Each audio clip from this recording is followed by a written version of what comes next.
안녕하십니까. 비욘디 시청자 여러분. 부산 큰병원의 우영하 원장입니다. 이번에는 제가 척추관 협착증에 대해서 집중 탐구, 제목은 이제 척추관 협착증 완전 정복이라고 이제 지어봤는데요. 그 상편, 내용을 한 번에 담기는 좀 양이 많아서 협착증의 정의, 그리고 증상, 요인 및 진단까지에 대한 내용을 이제 다뤄봤습니다. 요새 의료 정보가 넘쳐나다 보니까 편협한 그런 정보도 있고 광고성 정보도 있긴 한데 그걸 좀 탈피하고 좀 기본으로 돌아가서 과연 협착증이 어떤 병인지에 대해서 한번 알아가는 시간을 갖고자 이렇게 영상을 준비했으니까 흥미롭게 그리고 재밌게 시청해 주시면 감사하겠습니다. 강의 순서 보시면은 처음에 서론 간단히 말씀드리고요. 그다음에 두 장부터는 협착증의 정의와 증상, 왜 생기고 어떤 병이고 누구한테 생기고 어떻게 악화되는 그런 챕터를 준비해봤고요. 그 다음에 세 번째가 협착증에 영향을 미치는 요소들, 비만, 음주, 흡연, 골프. 평소 외래에서 많이 여쭤보신 내용을 위주로 이제 준비했고, 네 번째가 이제 협착증의 진단입니다. MR이 꼭 필요한지, 다른 증상은 있는지에 대한 내용이고, 마지막으로 이제 많이 하시는 질문들로 매즈말을 지금 준비했습니다. 다음번 강의에서는 진단 이후에 대한 내용을 이제 말씀드릴 거고, 오늘은 여기까지 준비해봤습니다. 이게 제일 상단에 있는 이 모습이 제가 예전에 근무했던 부산 대동병원에서 촬영한 제 유튜브 거의 첫 라이브 서저리 장면입니다. 저 앞에 오영광 선생님이라고 제 레전드 후배, 제가 가르쳤던 친구인데 같이 영상을 촬영하고, 이 당시만 해도 기구 장비가 거의 세팅이 안 돼서 좀 어렵게 촬영했던 기억이 납니다. 아래쪽 보시면은 이 사진이 실제 양방향 내시경으로 협착증이 이제 황색 인대가 비우대인 거를 제거하고 이렇게 동그랗게 신경이 잘 풀린 소견 보이고요. 이렇게 내시경으로 하게 되면은 최근에 협착증이 이렇게 막혀 있는 것들이 뼈에 대한 손상이 거의 없이 통로가 이제 펼쳐지게 되는 거죠. 저는 주로 거의 수술 자체를 이 내시경으로 하는데, 여기 사진 보시면 이 오른쪽에 계신 분이 미국에서 이제 재미교포죠. 건설하시는 분인데, 유튜브 보시고 이제 저한테 수술 받으러 오셨었는데, 이런 것처럼 우리 전 세계적으로도 양방향 내시경이 참 주도를 하고 있고, 그래서 저도 이제 기여하고자 이렇게 영상과 편집, 방송까지 진행하고 있습니다. 간단히 제 얘기 말씀드렸고요. 척추관 협착증의 정의와 증상. 이 사진은 저희 병원 로비 앞쪽에 있는 사진인데, 왼쪽에서 이제 두 번째가 제 모습이고요. 병원 간판에 벽실을 이루고 있는 모습을 한번 담아봤습니다. 첫 번째 질문부터 보겠습니다. 척추 질환은 왜 생기나요? 그래서 보통 협착증, 디스크, 압박 골절 이런 것들이 척추 질환을 볼 수 있는데, 대부분 척추 자체에 로딩이 좀 많아서 그러니까 무거워지면서 이렇게 생기는 거죠. 척추 협착증, 특히 디스크 같은 경우는 디스크와 척추 황색 인대 자체에 체중이 좀 부하되면서 두꺼워지고 퇴행이 생기는 건데, 여기 보시면 뼈와 뼈 사이의 디스크에 압이 가해지면서 신경 쪽으로 눌리는 거죠. 그래서 요통이 발생하고 이후에 다리 저림이 생기는 그런 증상이 생길 수 있고, 허리 통증과 함께 이제 척추 요통이 많이 생기는데, 두 가지 대표적인 질환, 아까 말씀 척추관 협착증과 추간판 탈출증이죠. 이게 관이 좁아지는 겁니다. 그래서 허리의 퇴행성 변화 심해지면서 관이 좁아지는데, 주로 중년 이후에 나타나고, 보통 6, 70대, 5, 60대에 이제 협착증이 진행되고, 디스크는 외부의 충격, 염증으로 유발되는데 허리에 무리한 외력이 가해질 때 발생하고, 보통 1, 20대부터 10대부터 100세 노인까지 누구나 발생할 수 있는 병이죠. 그래서 그래가지고 척추 질환은 이런 퇴행성 병변으로 생기게 된다. 하중이 증가하면서. 척추관 협착증은 어떤 병인가요? 보시면 왼쪽에 있는 사진 보시면 이게 디스크고 이게 신경 통로입니다. 노란색이 있는 양쪽 나가는 신경이고요. 이 중심에 척수가 있는데, 이 신경 통로 자체를 싸고 있는 막과 뼈들이 있는데, 이 인대가 두꺼워지고 뼈가 자라나서 이제 신경이 눌리는 병이죠. 이렇게 되면은 그냥 좁아지면 크게 문제는 안 되는데, 보시다시피 이 신경관 주위 쪽은 혈관들이 많이 자라나 있거든요. 그래서 우리가 어떤 이물질이 눈에 들어오면 눈이 빨갛게 되고, 그리고 몸에도 이물질이 들어오면 염증이 생기듯이 척추관에도 염증반이 일으켜지게 되면서 순환장애 생기면서 증상이 생기는 거고, 혈액순환장애 자체가 직접적으로 오는 건 아닌데 신경 쪽으로 통로가 눌리기 때문에 신경의 흐름 자체가 원활하지 않게 됩니다. 그래서 체내에 산소, 영양분 이런 것들이 공급이 원활하지 못해서 다리 기능, 팔다리 기능이 저하가 되는 거죠. 왼쪽에 있는 그림 보시면은 이게 나가는 신경관, 이게 추간공 쪽인데 이 어느 정도 디스크로 인해서 공간이 유지되고 있을 때는 이렇게 잘 내려가나, 이 디스크가 낮아지게 되면서 이게 눌리고, 마찬가지로 중심 협착증과 비슷하게 나가는 추간공이 좁아지게 되면서 나가는 신경절 부위가 꽉 눌리게 되면서 염증반이 생기는 겁니다. 이런 경우 실제적으로 혈관이 막 자라면서 혈액순환을 원하지 못하기 때문에 통증이 많이 야기되는 거죠. 보시면은 이 점점 동그라미로 되어 있는 점점점점 신경 다발들이 이렇게 원활하게 좀 통과가 돼야 되는데 눌리게 되면서 신경 척추관 협착증이 생기는 병입니다. 결국 신경 지나가는 길 자체가 막히면서 혈관 자체가 더 주위에 염증반이 생기면서 생기는 그런 염증 반응이라고 보시면 되겠습니다. 척추관 협착증은 왜 생기나? 아까 앞에서 보셨듯이 척추 신경이 있고요, 관이 있고 뼈가 있는데, 이 정상 디스크도 쭉 보시면 이제 정상 디스크가 있고 퇴행으로 디스크가 손상이 되고, 그 다음에 추간판이 뒤쪽으로 나오게 되죠. 그 다음에 탈출되게 되고, 이 탈출된 디스크가 없어지게 되면 이게 디스크 높이가 낮아지게 됩니다. 그리고 낮아지게 되면 뼈와 뼈 사이 종판이 이제 퇴행이 되면서 협착증이 진행되는 거죠. 결과적으로 이런 정상 디스크에서 그 나이를 먹어가고 세월이 흘러가고 로딩이 되면서 이게 점점 누적적으로 병이 이제 진행되는 겁니다. 퇴행성 질환을 보시면 되겠죠. 그래서 디스크가 돌출돼서 신경을 누르는 것도 어느 정도 시간이 좀 좋아지는데, 이런 디스크 자체가 기능을 못하게 되면서 신경관 자체, 이게 황색인대가 두꺼워지게 되면서 척추 협착증이 생기게 되는 겁니다. 척추의 퇴행화는 그러면 어떻게 생기나? 척추의 퇴행화 보시면은 제가 아까 초반에 말씀드린 디스크 협착증 외에도 골다공증도 척추 퇴행화로 볼 수 있거든요. 그래서 정상 척추가 이렇게 있는데 압박골절이 생기면서 척추의 퇴행화가 진행되고, 이 등과 옆구리 그쪽에 근육도 있습니다. 이런 근육 자체도 퇴행이 생기면서 뒤쪽에 후방 구조물 자체가 약화되면서 허리 자체가 약해지기 때문에 신경관 자체가 더 비우가 되는 거죠. 무슨 말씀이냐면 뒤쪽을 잡아주는 그런 힘 있는 그런 근육 인대들이 제 기능을 못하게 되면서 로딩 자체가 누적이 되고 척추관 안쪽으로 인대가 비우게 되는 것입니다. 그래서 정상은 이렇게 신경관이 잘 통과되는데 협착증은 이렇게 황색 인대가 비우가 되게 됩니다. 여기 보시면은 나가는 신경, 아까 말씀드린 디스크 자체가 이렇게 파란색으로 잘 유지가 되어 있어야 되는데 디스크가 낮아지면서 신경관이 이제 좁아지는 현상이 발생합니다. 척추관 협착증은 주로 어디에 생기나?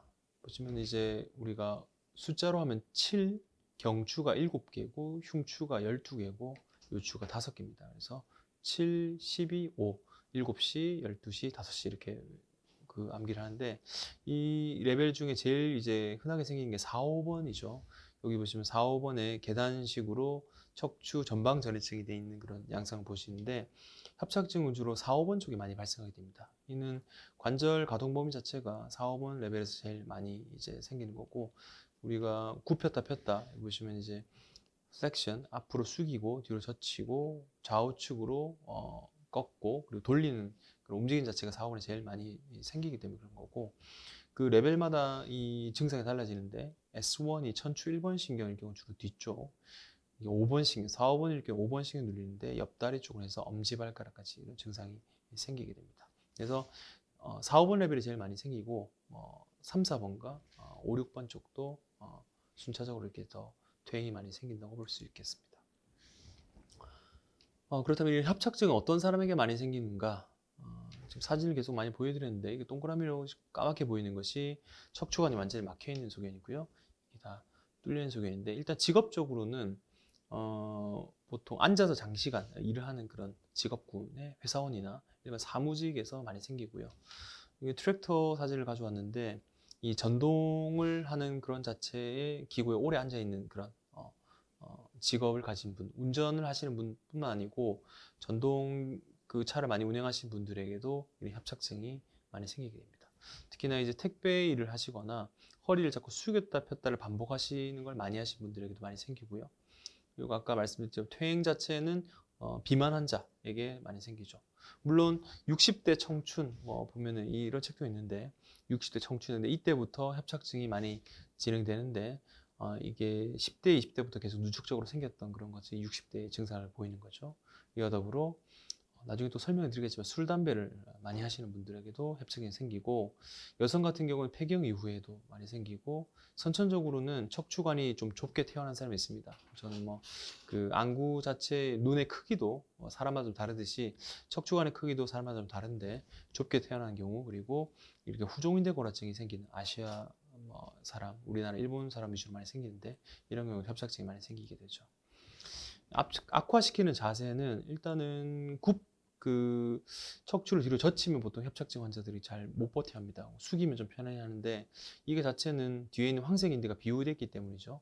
그래서 굽힘 자세를 이제 밑에 순서를 보시면은 허리를 굽히면은 되게 신경관이 넓어져서 일시적으로 편안해 합니다. 하지만 이 경우 디스크가 뒤로 밀려나게 되겠죠. 그래서 척추의 전만이 무너지고 그렇게 하면 척추를 뒤를 싸고 있는 후관절과 인대에 피로도가 증가되면서 좀 두꺼워집니다. 관절이 두꺼워지고 인대가 두꺼워지면 협착증이 악화되는 거죠. 그래서 편한 자세를 계속 하게 되면은 결과적으로는 신경관이 좁아지게 되는 그런 악순환의 그런 고리가 될 것 같습니다. 그래서 주로 스트레칭을 하되 많이 숙이는 것보다 뒤로 많이 젖히는 훈련을 하시는 것이 좀 도움이 될 것 같습니다.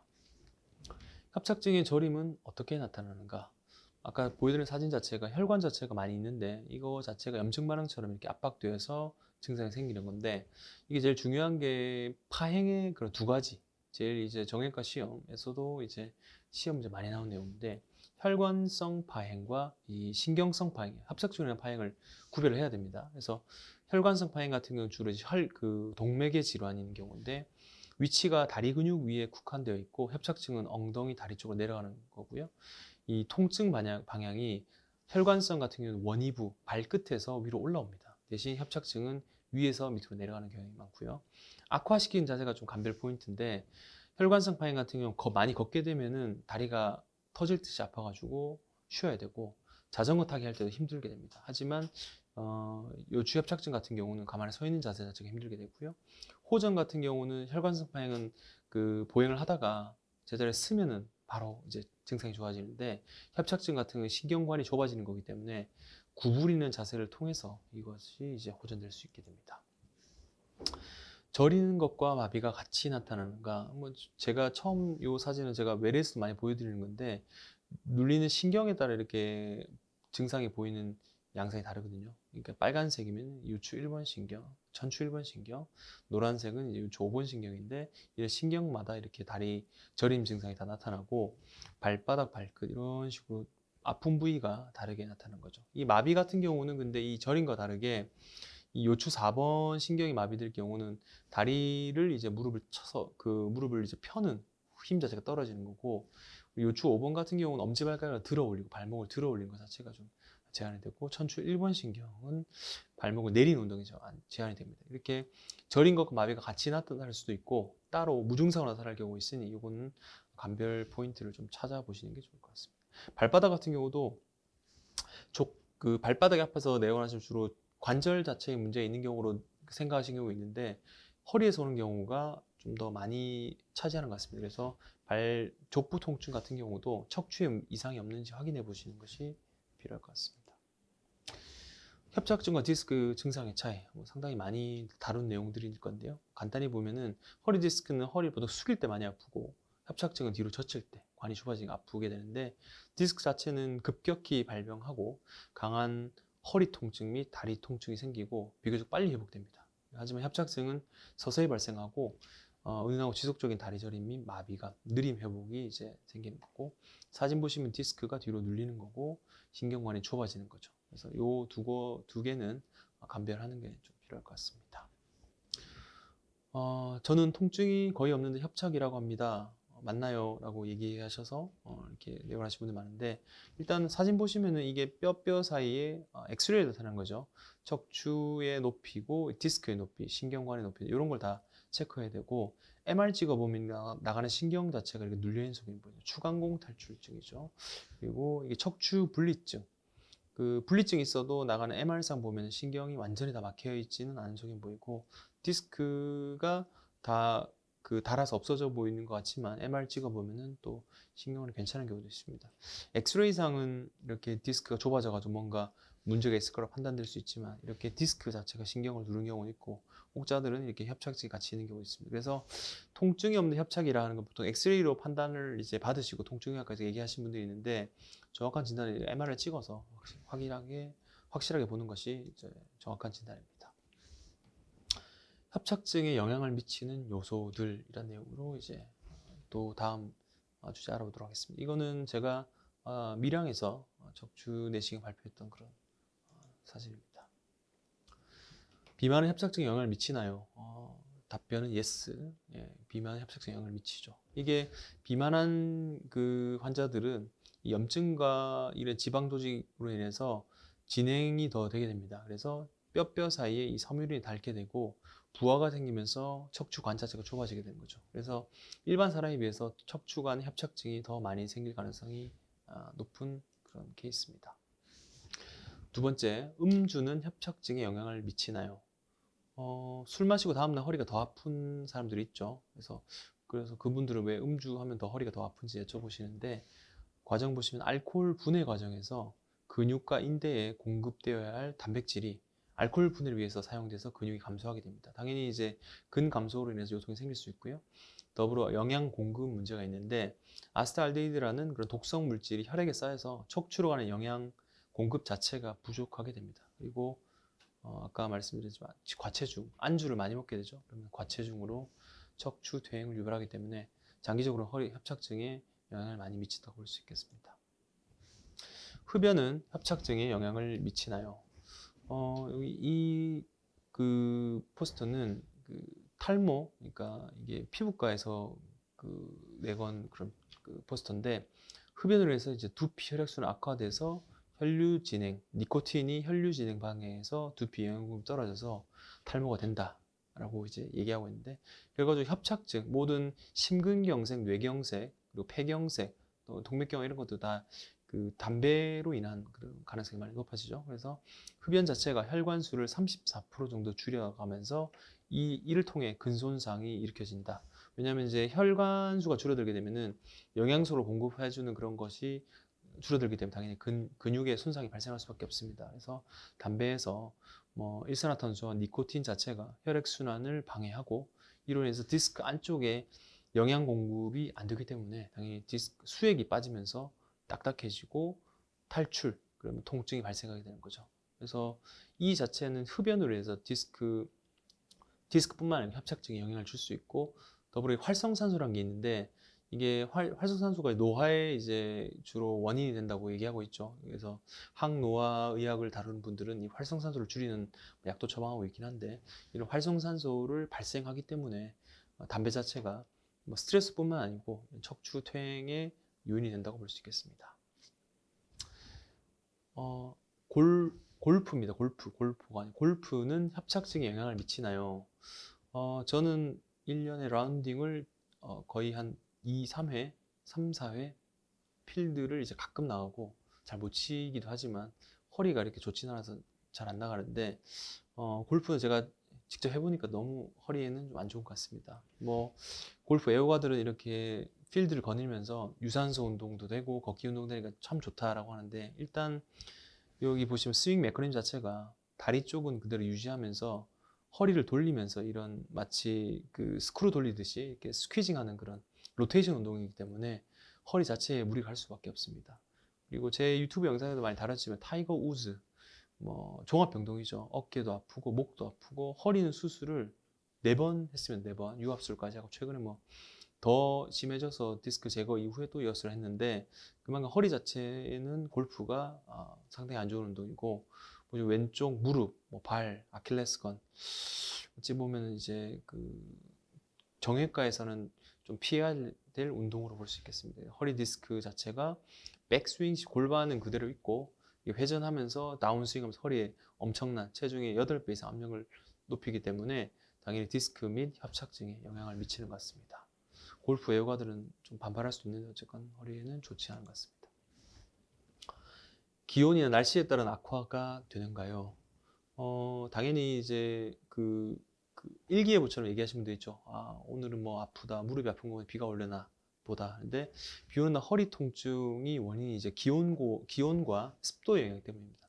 무슨 말씀이냐면은 여름, 특히 오히려 그 겨울보다 여름에 허리 통증이 더 없을 것 같은데 이 열대성 저기압으로 습도가 높아지고 장마 시즌에 기온이 떨어지게 되면서 관절 경직 및 관절 압이 올라가게 되면 통증이 생기는 거고, 기상병이라는데 기압이 떨어지게 되면서 자율신경에 영향을 주고 만성질환이 악화되게 됩니다. 그래서 결국 장마철에는 일반 땡볕이 있는 그 한여름 열대야보다는 혈액순환 자체가 방해되고 근육을 위축시켜서 오히려 비가 오면 허리 통증이 더 가중되게 됩니다. 그러니까 상대적으로 체온도 낮고 습한 그런 기후 때문에 요통이 더 악화될 수 있다고 보시면 되겠습니다.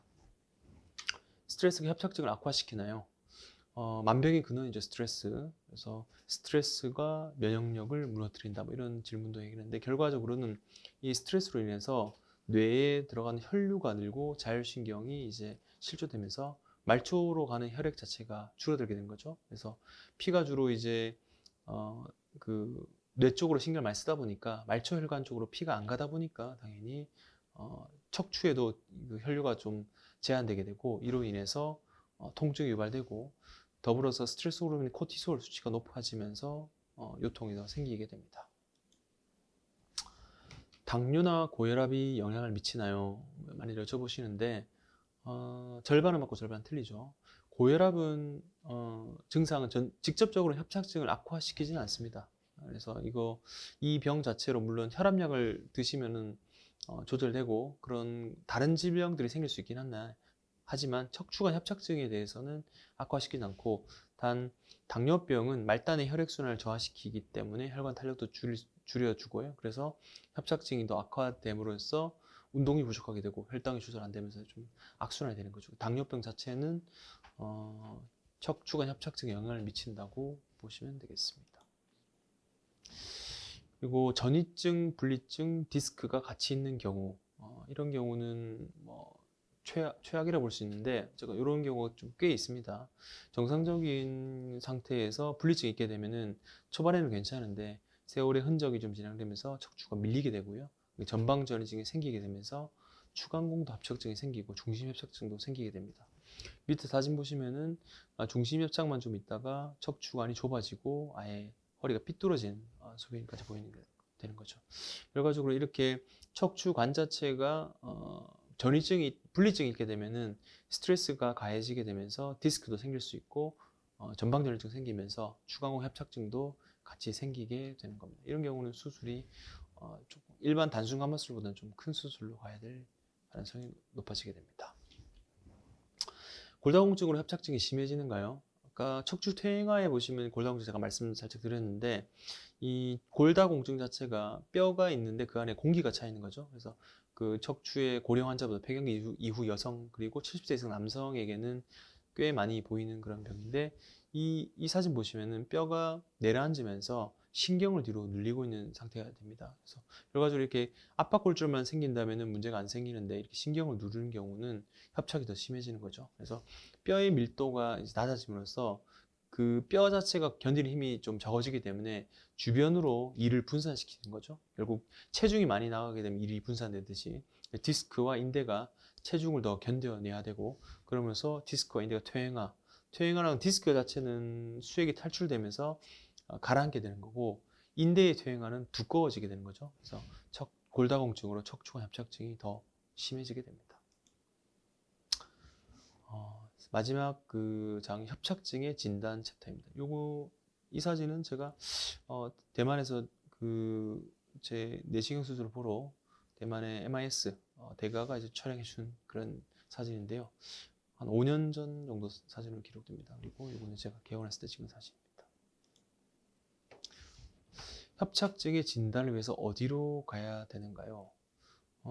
1, 2, 3 보통 1차, 2차, 3차 의료기관을 하는데 뭐 그런 기간을 나눈 건 아니고 첫 번째로는 초기 증상 보시면은 등과 허리 통증이 생겨서 내원하신 분들입니다. 이런 경우는 보통 수술 가능성은 거의 없죠. 그래서 보통 의원이라든지 보건소 그리고 여기 이제 가정의학과 같은데 안아파 의원, 아프지 않다는 그런 의원인데 안아파 의원 같은데 가셔가지고 기본 약물 치료 그리고 물리치료 정도 받으시면서 경과를 보시는 거고 이게 좀 더 진행돼서 구부림이 심해져서 허리 앞쪽에 물의 압력이 가기도 하고 골절이 생기는 중기 쪽으로 가게 됩니다. 그러면 보통 아래 허리 엉치가 아프기 시작하는데 이런 경우는 정형외과 병원 쪽으로 내원하셔가지고 기본 사진과 CT 정도 찍으면서 진단을 이어나가는 거고 통증의학과 주사 이런 것들을 같이 맞게 되는 거죠.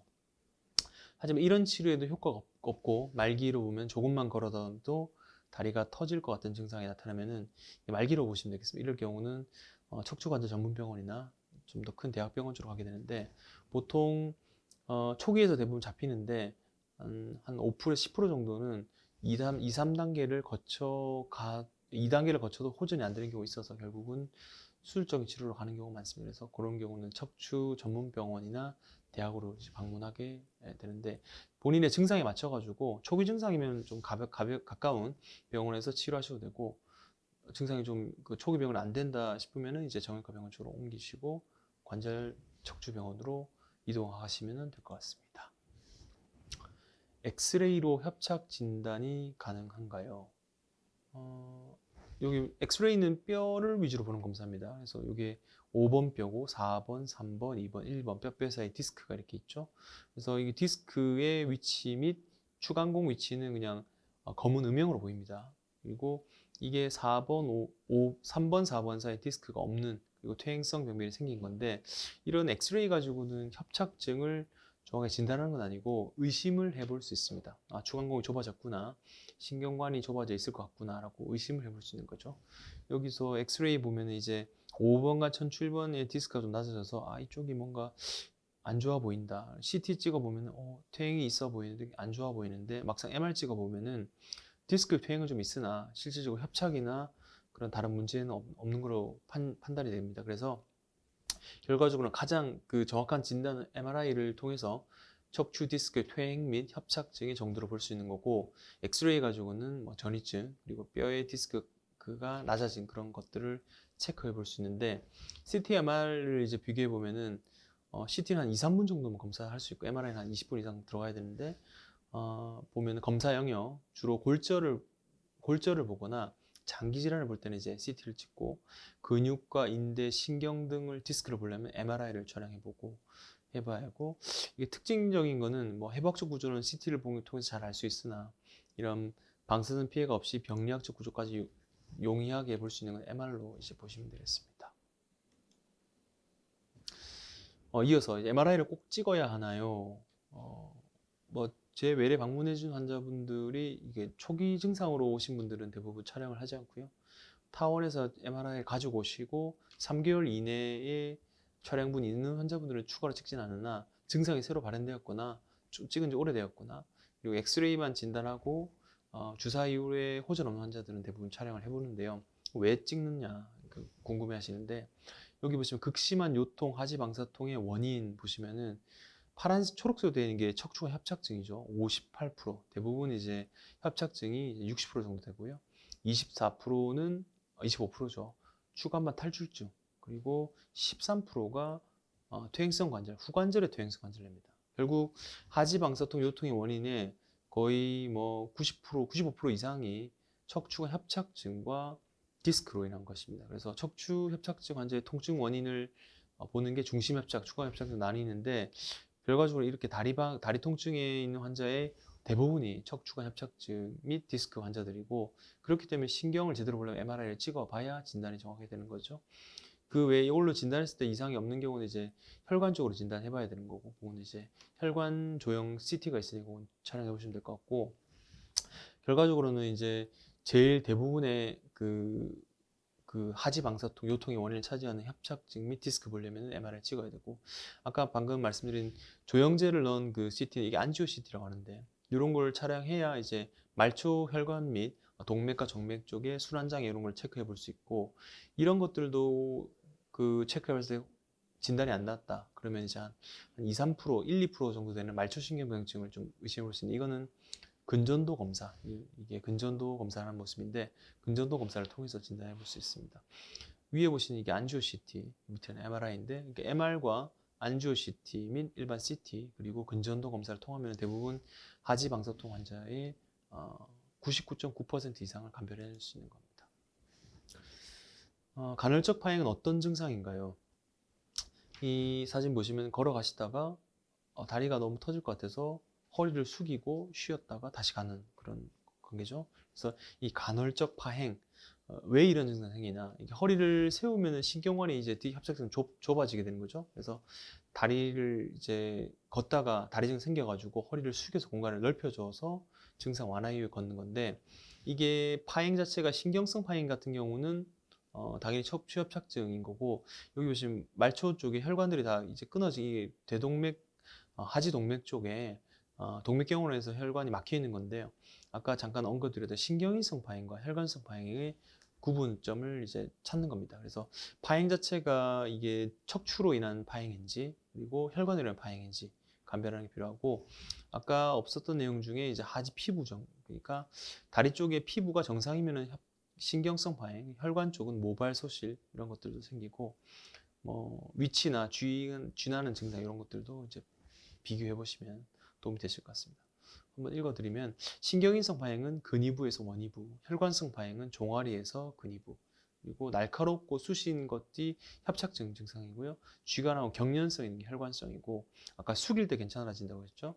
하지만 혈관성은 그 자리에 쓰면은 바로 좋아집니다. 그리고 증상 악화인 자가 신전 뒤로 젖히는 자세, 내리막 경사에 힘들고, 그리고 혈관성 파행 같은 오르막을 좀 올라가기 힘들고 자전거를 좀 타기 힘들어 하십니다. 이걸 좀 참고하시면은 내가 신경성인지 혈관성인지 판단하실 때 도움이 되실 것 같습니다.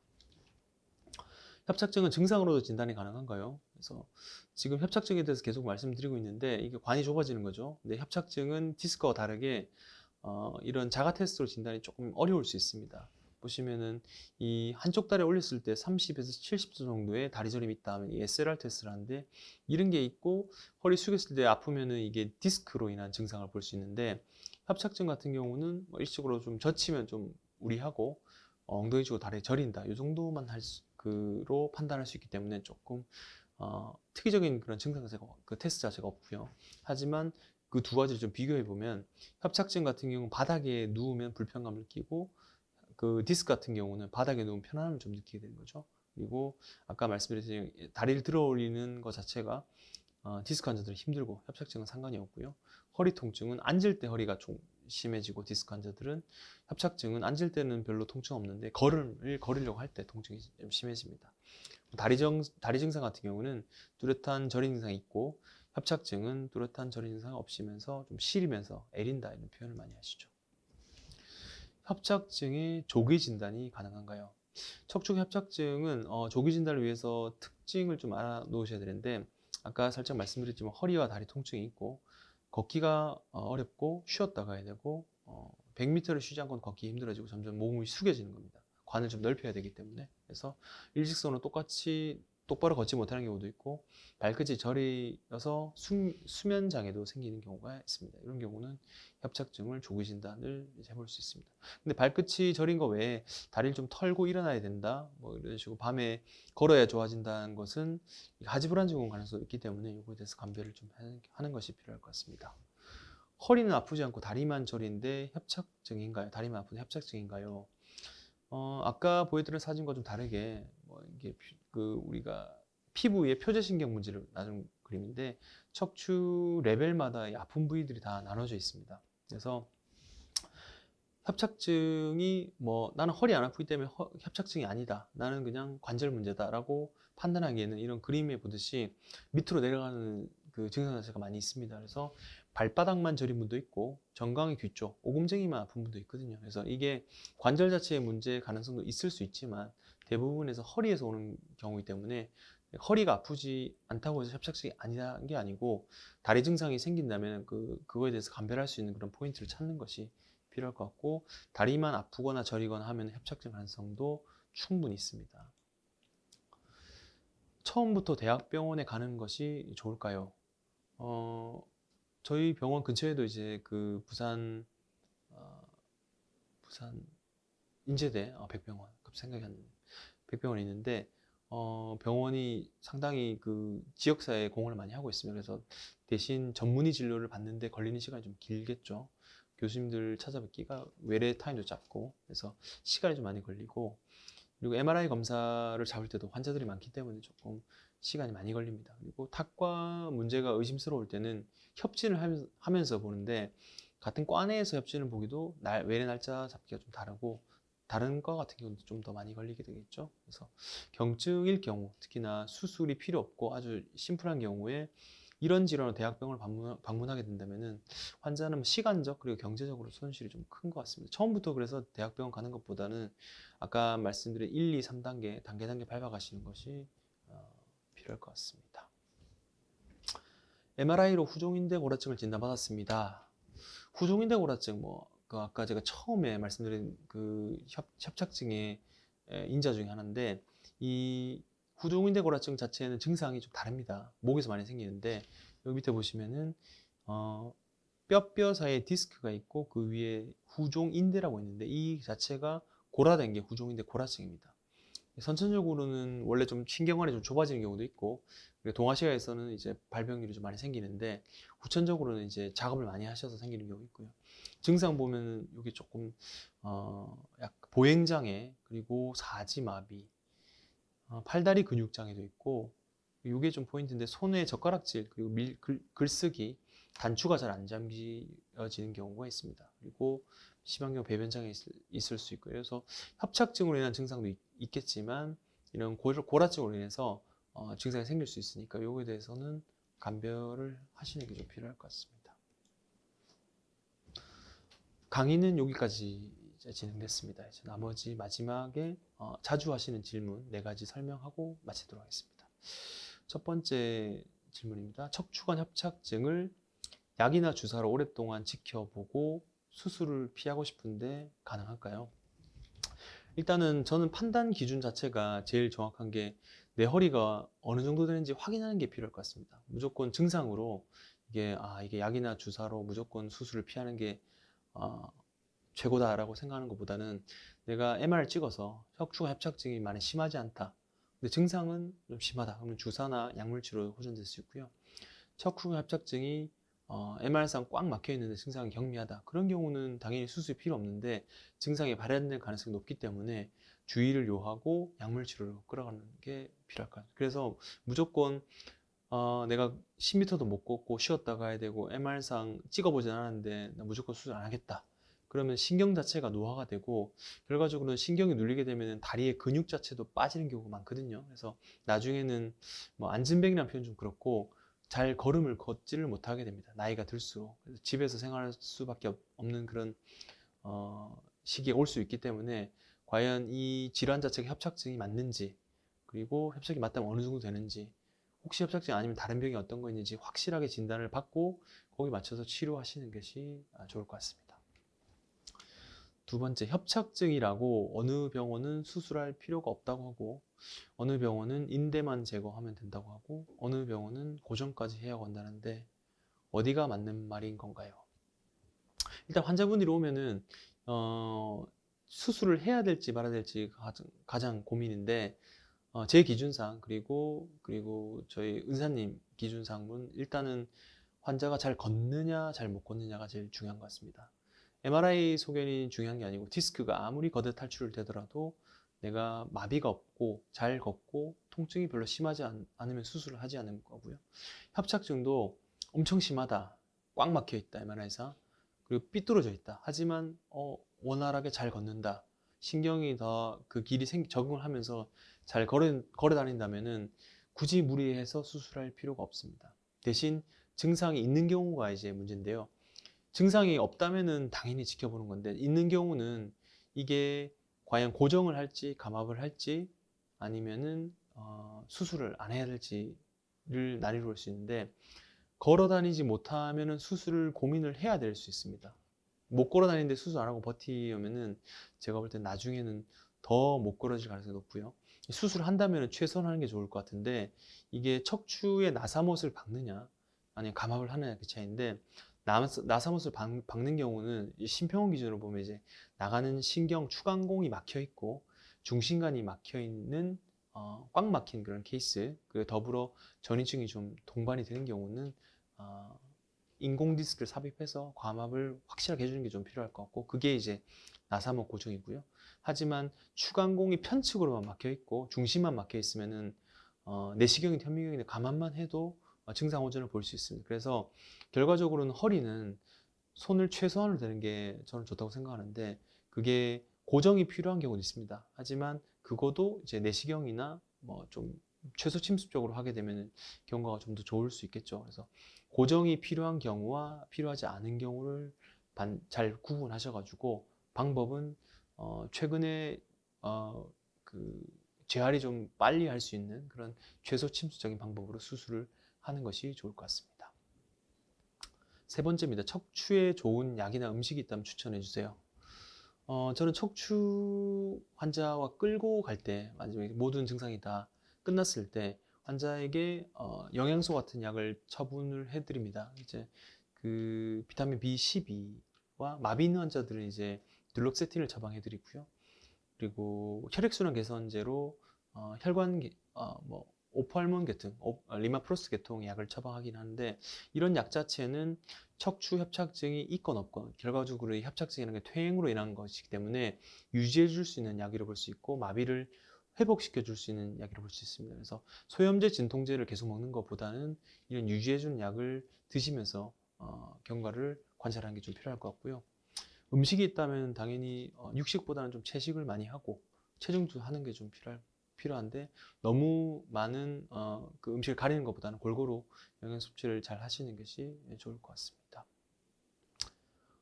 네 번째, 우영아 선생님이 생각하는 협착증의 치료 원칙을 말씀해 주세요. 제가 아까 두 번째 말씀드리면서 처음 말씀드린 그 언뜻 설명을 드렸는데 척추관 협착증은 노화로 생기는 병입니다. 그래서 누구든 피해갈 수 없고요.